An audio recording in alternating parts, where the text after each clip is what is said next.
Good afternoon. My name is Isinga, and today we are going to discuss why cyberbullying could be a crime and its punishment is unreasonable. Do you ever wonder why do teenagers suffer such psychological pressure when they are online or using social media?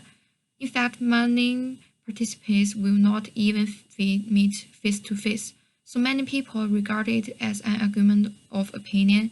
In addition to that, as opposed to not interfering with the performance, the punishment of cyberbullying is the right thing to do. I have been a high school student, and no matter in China or the United States, it is a common and serious performance for teenagers.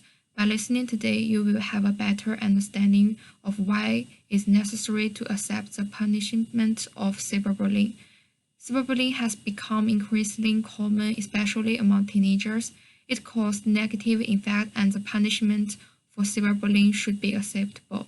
I will also cover a few reasons why people regarded it as an argument of opinion and explain why those reasons might not be true as we think. Let's begin by discussing how cyberbullying has become common. Compared to traditional bullying, cyberbullying happens more frequently through social media.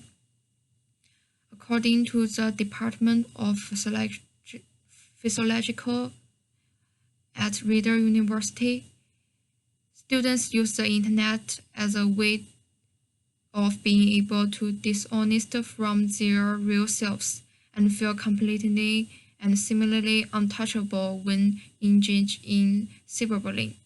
This feeling of being invisible effectively aliments social disapproval and the concerns of being found out or punished. According to a research center, statistics show that nearly 59% of US teenagers have been stressful, and a similar thing that is a major problem for people their age. While quite a few teenagers withstand cyberbullying, they also experience all kinds of negative effects for a long time. It is obviously that cyberbullying affects young to a high degree, but sometimes adults will ignore it. It may cause a variety of emotional responses, including be scared, angry, depressed, and the impact is long-term. Cyberbullying may be harmful than traditional bullying because there is no escaping it.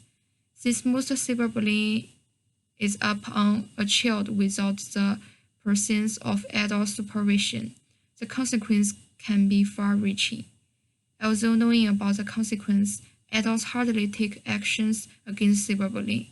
Bullies usually use the internet as a means of bullying, and the evidence is easily deleted, so it is difficult to determine whether bullying happens. Cyberbullying are sometimes so damaging that victims can commit suicide. It could be a crime. The punishment of cyberbullying is reasonable, which could help victims in need. Cyberbullying legislation could be acceptable. Most cyberbullying often goes unreported as victim feels nothing can be done to help in their current situation. As an effective legal basis, most schools can be obligated to monitor cyberbullying.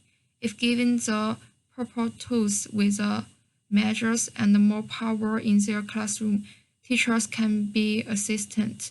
If the parents, teacher, and the victim can work together, solution may be found. There are so many benefits to accept the punishment of cyberbullying that you might be wondering why people don't do this more often. As beneficial as regular cyberbullying, there are two main reasons that people still continue to disagree with it. Cyberbullying is not a cybersecurity issue. Intervention will handle social media communication. The extent of social media cannot be replaced. The identification of false reviews is difficult, and it is not the responsibility of the government in some people's view.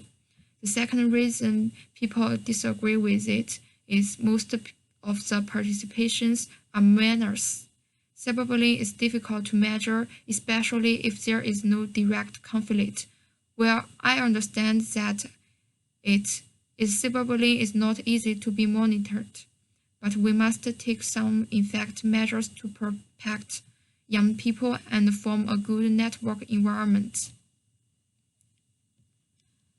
I'm hoping by now that I can shift your attitudes towards cyberbullying, and so I think it is time to wrap up. In conclusion, supporting interfering with cyberbullying is the right thing to do instead of do nothing. I talked today about cyberbullying has become increasingly common, especially among teenagers, causes negative effects, and the punishment of cyberbullying should be acceptable. In addition, I covered a few reasons that not accept the punished for cyberbullying. So today, I challenge you all to just think about if teenagers may be attacked at any time while surfing the internet, but you are powerless and could do nothing without the legislation. Do you help teenagers in need? Thank you.